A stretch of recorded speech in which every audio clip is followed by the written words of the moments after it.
Nous avons reçu plus de 4500 éléments de preuve vérifiés qui ont trait aux événements depuis mars 2021. Ces éléments, nous avons vécu avec, jour après jour, ce dernier mois, essayant de vérifier qui en était la cause, qui en était la victime, dans quel contexte était intervenu, et si en effet cela avait un lien avec la répression politique dirigée par le régime sénégalais. Nous en avons gardé 710 qui servent de support à cette communication de 170 pages que nous avons transmise à la Cour pénale internationale, en particulier au bureau du procureur, à qui nous demandons d'ouvrir sans délai, à partir de ces éléments, un examen préliminaire et une enquête, et de se saisir de lui-même au titre de l'article 13. Nous avons entendu, dans le cadre d'une conférence de presse où 4 membres du gouvernement ont tenté de répondre par avance à nos arguments, qu'il fallait qu'un État se saisisse de la Cour pénale internationale. C'est faux. Toute personne, au titre de l'article 15, peut transmettre des éléments à la Cour pénale internationale et au bureau du procureur pour qu'il s'en saisisse. Mais nous prenons les mots du ministre des Forces de la Défense. Nous le prenons au mot et nous lui demandons de saisir lui-même la Cour pénale internationale. Que le Sénégal, s'il est le pays des droits de l'homme, comme il le réaffirme, si ce régime respecte, comme il le dit, le statut de Rome et les conventions internationales, qu'il aille sans crainte saisir le bureau du procureur pour laver son image et son honneur. Qu'il tente, et l'on verra alors quelle sera la réaction, et si en effet des crimes contre l'humanité ont ou non été commis. Et je note que ce ministre n'a pas nié l'existence de crimes, mais a tenté simplement de justifier qu'ils n'étaient pas assez graves pour saisir la Cour pénale internationale. Je pense que les images qui sont diffusées en ce moment derrière moi, de par leur nombre, de par ce qu'elles montrent, suffisent à comprendre à quel point cette position est absurde. Par ailleurs, un argumentaire juridique détaillé, que nous laisserons en accès libre, permettra de démontrer que nous atteignons sans aucune difficulté le seuil de gravité qui est requis par la Cour. Je souhaiterais vous partager quelques noms de personnes qui sont responsables des faits que vous êtes en train de voir derrière cet écran. Nous avons aujourd'hui identifié 112 suspects sur l'ensemble de la chaîne de commandement que nous avons reconstituée. Parmi ceux-ci, je voudrais commencer par un compatriote, M. Khaled Belabad, conseiller technique auprès du ministre de l'Intérieur. Le 6e, CT6. M. Belabad a été dépêché par la France auprès du ministre de l'Intérieur afin d'assurer quelque chose qui est en place depuis la décolonisation, c'est-à-dire une coopération technique qui permet à la France de suivre en direct les actions du gouvernement sénégalais, d'être informé de toute décision qui est prise au cœur du pouvoir et de l'appuyer ou au contraire de tenter de la censurer. Aujourd'hui, la France n'a rien fait pour éviter les massacres dont on parle. La France a continué à fournir des armes, la France a continué à soutenir le régime, la France, aujourd'hui, accueille Macky Sall sans avoir fait une déclaration condamnant les violences en question. M. Belabad a suivi au quotidien les réunions qui organisaient ces violences au sein du cabinet du ministre de l'Intérieur et les a rapportées à son ministère de tutelle, le ministère de l'Intérieur français et aux autorités françaises. Il est donc complice de crimes contre l'humanité. M. Jean-François Gaume, colonel, a joué le même rôle au sein de la gendarmerie sénégalaise, auprès de M. Moussa Fall, haut commandant à la gendarmerie nationale. Il est complice de crimes contre l'humanité. Au sein de la présidence de la République, M. Macky Sall a mis en place un système qui s'appuyait d'un côté sur l'utilisation de forces de l'ordre légales, dont nous parlerons, et d'un autre côté sur l'organisation de ce que l'on appelle des nervis, c'est-à-dire des forces miliciennes, paramilitaires, financées par le gouvernement et par ses fonds spéciaux pour maintenir l'ordre, selon ces termes, pour commettre des crimes contre l'humanité. Il s'est appuyé sur un premier cercle d'intimes, en particulier Mariam Faisal, sa femme, et Amadou Sall, qui ont organisé le recrutement et le financement de ces nervis. Ils sont responsables à titre principal de la commission de crimes contre l'humanité. Au sein de cette présidence, Meïssa Sellendiaï, aide de camp, a participé à l'organisation de ces faits, aux côtés notamment d'un certain nombre d'individus, dont Abdoulaye Sall, dit Lei Kara, le chauffeur du président, qui faisait le lien avec les organisations de nervis. Autour de la présidence, des éléments extérieurs sur lesquels nous reviendrons, dont un certain Farban Ngom, griot, ont joué un rôle extérieur qui consistait à créer des fiefs, à eux-mêmes constituer des groupes paramilitaires, à les armer, de façon à s'assurer que des crimes contre l'humanité soient commis. Afin d'armer ces nervis, la présidence de la République, elle-même, directement, en tant qu'institution, a mis en place des commandes d'armes particulièrement massives dont nous avons retracé dans le moindre détail le cheminement. Ces commandes d'armes ont été organisées avec l'aide d'un intime de Macky Sall qui s'appelle Gabriel Peretz. Gabriel Peretz, à la tête d'une société qui est bien connue, a fait livrer 104 tonnes d'armes à la présidence de la République au deuxième semestre 2022. Ces armes sont en partie encore stockées à l'ancien aéroport Léopold Sédar Senghor et font l'objet de distributions régulières et notamment de placement dans des caches dans certains espaces du territoire sénégalais de façon à pouvoir être mobilisés en cas de crise politique. Ces 104 tonnes d'armes constituent principalement des munitions pour des armes lourdes et des armes légères, ainsi que des armes légères qui ont été livrées et qui sont à disposition de la présidence en dehors de tout contrôle démocratique, comme s'il y avait la possibilité de s'approprier ces faits-là.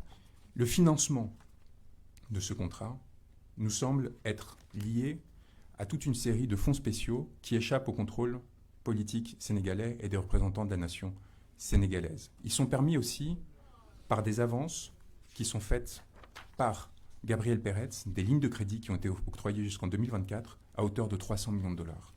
Nous avons une attestation de la maison militaire de la présidence de la République, du colonel Adama Gaye, complice de crimes contre l'humanité, pour avoir, je cite, je sous-signais, colonel Adama Gaye, gouverneur militaire du palais, certifie par la présente que les matériels énumérés ci-dessous, fournis par la société Adecon Ltd, seront exclusivement réservés à l'usage du palais présidentiel.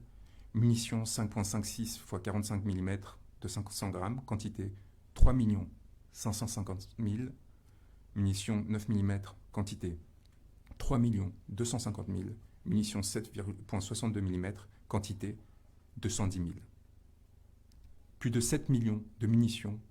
Je cite ce document de la présidence de la République, de sa maison militaire, signé par Adama Gaye, 7 millions de munitions exclusivement réservées à l'usage du palais présidentiel, livré, document signé 11 octobre 2022.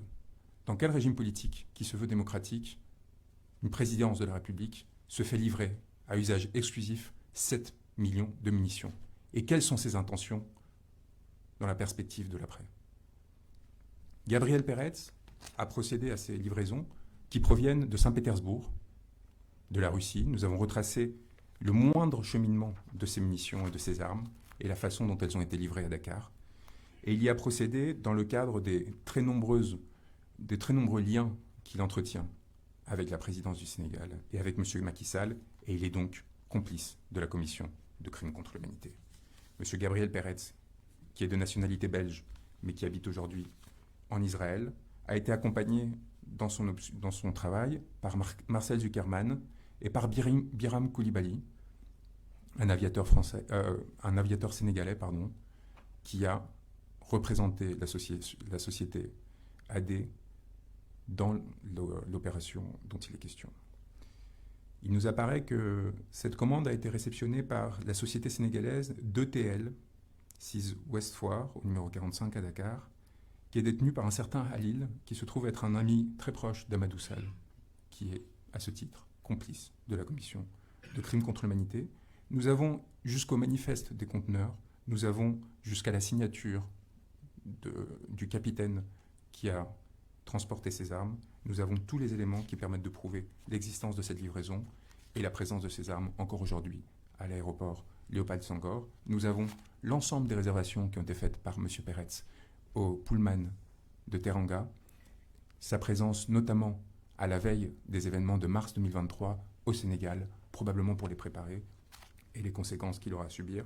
Nous connaissons aussi le nom de ses collaborateurs, les personnes qui l'ont appuyé, et les conséquences qu'ils auront à connaître du fait de cette complicité, aux côtés d'un autre homme d'affaires, évidemment, Tierno Ndomba, dont vous avez tous entendu parler, et qui joue un rôle cardinal dans un certain nombre d'opérations particulièrement étranges, pour rester modeste dans mon expression, d'ordre militaire, de commandes d'armement, qui ont été livrées là encore en dehors, dans le cadre de contrats de gré à gré, et qui complètent les éléments que nous avions déjà, qui permettent de déterminer l'existence d'autres contrats de cet ordre-là.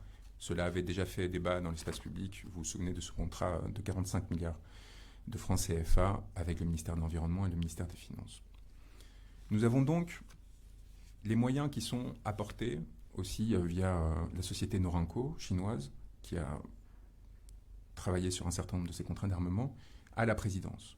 Nous avons la structure de la présidence avec, au cabinet civil, un certain nombre d'individus particulièrement responsables et qui ont été impliqués au premier chef dans l'organisation de la répression et de la légitimation des violences qui ont été commises.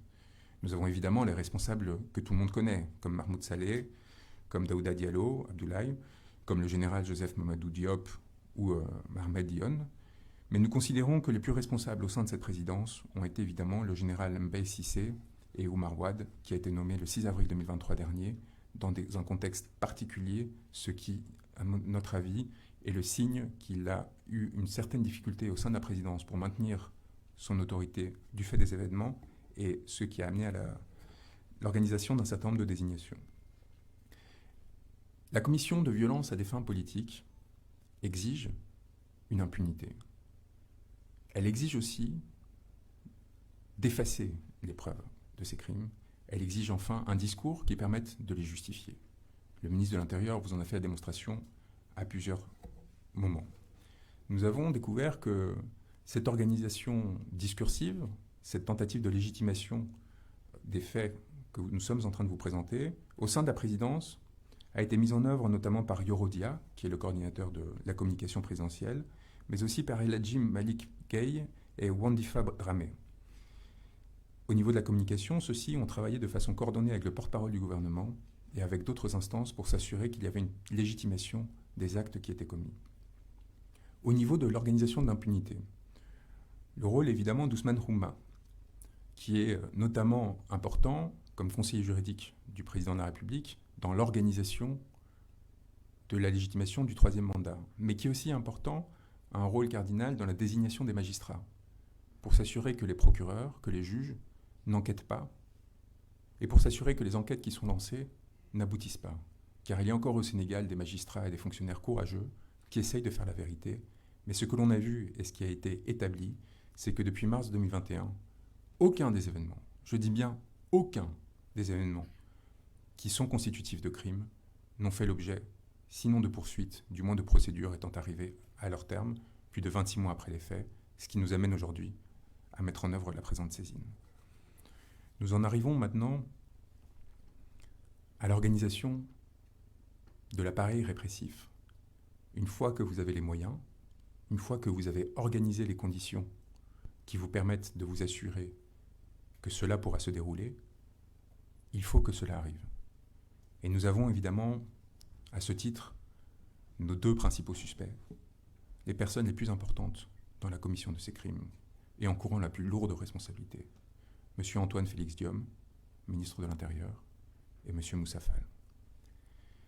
M. Antoine Félix Diome a joué un rôle important, d'abord comme magistrat, particulièrement bien utilisé par ce régime, afin de lui dégager la voie dans le cadre d'un certain nombre d'affaires sensibles, notamment l'affaire de Karim Wade et celle de Khalifa Sall, et ensuite comme ministre de l'Intérieur, nommé peu de temps avant les événements de mars 2021, il a joué donc, je disais, un rôle cardinal pour assurer au régime la possibilité de se perpétuer à tout prix au sein du pouvoir. Monsieur Antoine Félix Diome a tenté en mars 2021, comme entre les mois de mars 2023 à juin 2023, de prétendre que des forces occultes étaient responsables des crimes qui étaient commis au Sénégal. Cela, en soi, est constitutif d'une participation de crime à un crime contre l'humanité, pour la raison simple qu'il s'agit non seulement évidemment d'un mensonge, mais d'une tentative de légitimer et de masquer la commission de ces crimes. À ce seul titre, M. Diom, par ses mensonges répétés et par ses tentatives de faire disparaître des preuves ou de nier l'existence de crimes tout au long de ces périodes, est passible de poursuite. Mais M. Diom, évidemment, a eu un rôle bien plus important que celui-ci. Il a en fait été au cœur de la chaîne de commandement afin de s'assurer que les forces de police et de sécurité soient dirigées de façon à commettre ces crimes ou à les laisser commettre par des nervis. Il a en conséquence, notamment par le truchement de son pouvoir de nomination, cherché à obtenir la possibilité que des personnalités particulièrement violentes ou particulièrement prônes à autoriser, voire à commettre directement des violences, aient un rôle et une responsabilité au sein de la chaîne hiérarchique. Nous pensons évidemment à Seydou Bokar Yag. Mais nous pensons aussi, directeur général de la police, qui était auparavant directeur général adjoint, qui était directeur général adjoint de la police nationale au moment des événements de mars 2021, et qui pourtant, malgré l'échec patent de cet épisode, a été promu le 21 avril 2021. Pourquoi l'a-t-il été ? Était-ce parce que Ousmane Sy refusait de continuer son prédécesseur sur la voie qui était proposée par le régime? Cela, ce sera aux enquêteurs de le déterminer. Il y a évidemment Amadou Amadi Lam, directeur du groupement mobile d'intervention lors des événements de mars 2021. M. Ndiaga Diop, son successeur. Masserine Faye, commandant de la GMI de Dakar. M. Ousmane Fall, commandant de la brigade d'intervention polyvalente. Et surtout, Bara Sangaré, commandant de la sûreté urbaine à Dakar, suspecté d'avoir commis de nombreuses tortures, d'en avoir ordonné aussi, et d'avoir de façon systématique procédé à des arrestations arbitraires pour intimider des opposants politiques et des manifestants. Ces individus, accompagnés notamment de Mudunga Kendiagne, qui a été directeur de la sécurité publique lors des événements de mars et avril 2021, et qui ensuite a été promu directeur adjoint de la police nationale, Ibrahima Diop, commissaire de police divisionnaire, directeur de la sécurité publique entre avril 2021 et aujourd'hui, que vous avez tous découvert lors d'une conférence de presse indécente il y a quelques semaines, où tentant de répondre aux informations que nous avions diffusées qui nous permettaient d'établir que celui-ci cherchait à se désolidariser du régime, a été poussé par Antoine Félix Diome dans cette conférence de presse ridicule, dans laquelle le régime a tenté d'attribuer l'organisation de crimes à des manifestants, alors que l'on a découvert que les nervis qui étaient montrés travaillaient directement avec les forces de l'ordre. Cette conférence de presse, organisée dans la précipitation, montre l'importance du travail qu'on est en train d'être mené, parce qu'elle a amené le régime à commettre une erreur fondamentale, à s'exposer, et du coup à être exposé par la presse internationale notamment, qui a démontré les mensonges qui avaient été énoncés. Au sein de la gendarmerie, nous avons aussi des responsables importants, et vous avez tous noté l'utilisation notamment d'enfants comme bouclier humain par les forces de sécurité. Cette utilisation est intervenue à de nombreux lieux sur le territoire de façon coordonnée le même jour. Ce qui signifie qu'elle est la résultante d'une politique et non d'une déficience temporaire, ponctuelle, localisée d'une force de gendarmerie. Cette déficience, ce crime, a été commis par des gendarmes à chaque fois. Et donc la responsabilité de Moussa Fall, à ce seul titre, est engagée. Il est évident en réalité que la responsabilité de M. Moussa Fall est beaucoup plus importante. Nommé le 17 juin 2021 à la suite des événements de mars et avril 2021, celui-ci a évidemment joué un rôle fondamental dans les désignations qui, au sein de la gendarmerie nationale, ont permis la commission des crimes dont nous parlons. Nous avons identifié au sein de son cabinet des responsables, le chef de cabinet notamment, le colonel Pape Souleymane Cissé, mais aussi, évidemment, au-delà de son cabinet, de ses aides de camp, de ses adjoints emploi opération comme Pape Diouf, le chef du centre de renseignement cardinal comme Issa Diak ou Cheikh Sarr, évidemment le haut commandant en second, Tiakatia, qui était commandant de la gendarmerie mobile auparavant et qui a été promu en juillet 2021, encore une fois, dans la suite des répressions qui avaient été menées. À ses côtés, que ce soit le général Daouda Diop, le lieutenant-colonel surtout, Abdoum Bengue, ou Maguette Mbaye, Aliou Ndiaye et Omar Ndoye, nous avons au sein de la gendarmerie un certain nombre de personnes identifiées, notamment dans les légions de Dakar et de Casamance qui auront à répondre de leurs actes un jour ou l'autre, et dont je rappelle, encore une fois, qu'ils seront confrontés à des accusations qui sont imprescriptibles, et donc à n'importe quel moment, en cas de changement de régime ou à l'étranger, dont ils auront à répondre. La chaîne hiérarchique des forces de sécurité, c'est très bien. Mais on a vu que dès le moment où la Cour pénale internationale a commencé à devenir un sujet au Sénégal, il y a eu comme un mouvement de retrait de la part de ces forces de sécurité et de défense, qui ont compris les risques auxquels elles étaient confrontées et les conséquences qu'elles pouvaient endurer. Et nous avons vu une bascule progressive de l'exercice de cette force vers ce que l'on appelle des nervis. Nous avons exposé au sein de la présidence les principales personnes responsables de l'organisation de ces réseaux paramilitaires, en dehors de toute loi, qui coopèrent, contrairement à ce qui a été dit, de façon très serrée, avec les forces de l'ordre. La présidence est le donneur d'ordre, mais l'organisateur principal se trouve évidemment au sein du siège du parti présidentiel, à l'APR.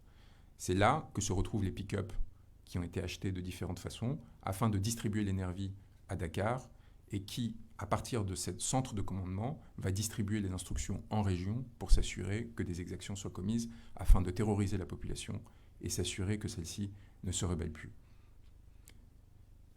Ces nervis, comme je vous le disais, ont à la fois une structuration qui est liée aux fonds spéciaux, aux fonds du parti et donc aux modes de financement illégaux qui ont cours au sein du parti en place, mais également à travers un certain nombre de féodalités qui expliquent l'ascension de personnalités à la qualité médiocre et qui pourtant ont obtenu des portefeuilles importants, notamment au sein du gouvernement. Parmi ces individus qui jouent un rôle clé au sein du pouvoir, nous trouvons évidemment, sans importance hiérarchique dans mon énonciation, des personnes comme Doudouka, le ministre des Transports, qui dispose de réseaux de nervis qui descendent jusqu'à Ziguinchor. Nous trouvons évidemment des suspicions concernant des individus importants et sur lesquels il faudra travailler, comme Pape Malick Ndour, comme Aline Ngouille Ndiaye, comme Mame Mbaye Niang, que l'on connaît pour d'autres raisons, et évidemment, au premier chef, comme Biram Faye, ministre auprès du ministre de l'Intérieur. Biram Faye joue un rôle très important. Pourquoi ? Parce que, on le sait, les nervis, qui jouent un rôle au Sénégal établi depuis une quinzaine d'années, notamment au sein du parti présidentiel de la majorité précédente, avaient au départ un rôle qui consistait simplement à accompagner les politiques, à faire la claque, comme on dit, lors des événements électoraux, à s'assurer de la protection de ceux-ci et quelque part à les valoriser alors qu'ils n'avaient pas accès aux ressources gouvernementales. Progressivement, l'APR a décidé de dévoyer ce rôle et les a constitués en milices. Cette évolution a produit un certain nombre de conséquences importantes. On l'a vu notamment avec un certain nombre de nervis qui, en 2019, ont cherché à réclamer une reconnaissance dans leur action. On a vu le président des Marrons de Feu, donc le groupe de sécurité qui entourait M. Sall, réclamer son intégration à l'appareil de pouvoir gouvernemental et être payé sur les télévisions sénégalaises. Ibrahim Doy joue aujourd'hui encore un rôle cardinal dans l'organisation des nervis et dans la répression paragouvernementale des mouvements d'opposition au pouvoir en place. Biram Faye s'est vu octroyer un poste de ministre auprès de M. Diom, dans l'objectif de formaliser, de légaliser une partie de ces réseaux illégaux. La création de l'agence de sécurité de proximité, des agents de sécurité de proximité, avait pour vocation de créer au sein de l'État un corps parallèle à celui des forces de sécurité et de défense, qui, certes moins formés, aurait une attitude plus grande à l'heure de commettre les exactions dont nous parlons. M. Biram Faye a évidemment continué son double jeu, à la fois comme ministre et comme organisateur de ces forces de répression illégales. Biram Faye joue donc un rôle clé au sein de cet appareil de répression que nous décrivions auprès de M. Antoine Diome. M. Antoine Diome qui est, par cette voie de fait, directement impliqué dans la commission des crimes qui sont responsabilité de ces nervis. Il apparaît par ailleurs, et c'est un point que j'ai oublié de mentionner, que M. Antoine Diome a récupéré de façon très opportune la tutelle partagée avec M. Sidiki Kaba sur Moussa Fall. Moussa Fall, en tant que haut commandant de la gendarmerie, a des attributions de sécurité publique, ce qui permet de coordonner son action avec Antoine Diome, et ce qui permet justement de s'assurer qu'il y a une centralisation de la prise de décision par rapport à ces forces parallèles entre gendarmerie, police et les nervis eux-mêmes, de façon à s'assurer que leur action sur le territoire se passe en bonne intelligence et sans confusion. Alors, au-delà de ces notables qui ont leurs propres nervis, comme ceux que j'ai cités, qui sont pour certains au gouvernement, au-delà de Birame Faye et de ceux qui organisent ces nervis, au-delà des personnalités qui, comme Sidiki Kaba, ont des responsabilités formelles, il y a évidemment les hommes de main, c'est-à-dire ceux qui vont faire l'intermédiation entre les forces officielles et les forces officieuses. Parmi celles-ci, quelqu'un qui a été vu pendant la crise qui vient de se dérouler très régulièrement auprès de Moussa Fall, au haut commandement à la gendarmerie, Jérôme Bandiaki. Jérôme Bandiaki qui travaille en lien direct avec la présidence, qui se coordonne avec le haut commandant à la gendarmerie et qui organise sur le terrain, avec Abdoulaye Sall notamment, le recrutement et l'action des nervis en question. Jérôme Bandiaki, j'aimerais le prévenir que l'on a un certain nombre d'informations sur lui qui font qu'il aurait intérêt à parler, à s'expliquer, ou à surtout ne jamais sortir du territoire sénégalais tant que le régime n'aura pas changé. Monsieur Bandiaki, nous savons tout sur lui, comme un certain nombre d'autres individus qui pensaient pouvoir se couvrir, qui pensaient du fait de leur absence de fonctions officielles ne pas faire l'objet de répression. Nous connaissons le moindre de ses déplacements, des endroits où il s'est trouvé, où il se trouve, des fonctions qu'il exerçait, de son rôle de gardien à Leclerc, jusqu'à aujourd'hui, les lieux de ses actions, de ses habitations, de ceux de ses enfants, la voiture qu'il conduit. Et nous n'aurons aucune difficulté à l'identifier, à le faire arrêter, le faire juger, lorsque les conditions seront présentes sur le territoire sénégalais. Jérôme Bandiaki ne travaille pas seul, et nous avons, au-delà de Youssoupha Niang que j'ai mentionné, un certain nombre d'autres suspects, d'individus qui, comme la main droite de Youssoupha Niang, Pape Ndiaye,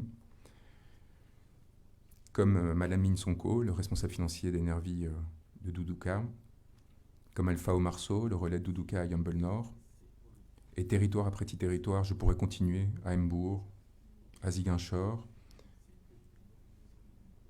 qui ont des responsabilités dans la commission des crimes. Nous avons aussi l'identité des lutteurs qui jouent un rôle cardinal dans cette répression aux côtés des nervis. Nous avons leurs photos, nous avons leurs identités, nous avons surtout leurs responsabilités, les montants qui sont virés par téléphone, par des virements sur des applications téléphoniques, en cash ou d'autres façons. Voilà une présentation un peu générale, mais qui permettra aux personnes qui ont prétendu qu'il n'y avait pas d'inquiétude à avoir par rapport au travail que l'on avait mené, de se rendre compte de l'ampleur des informations que nous avons recueillies, de leur niveau de détail, et du fait que, dans un pays comme le Sénégal, la commission de crimes ne passe pas inaperçue. La participation à la commission de ces crimes ne passe pas inaperçue.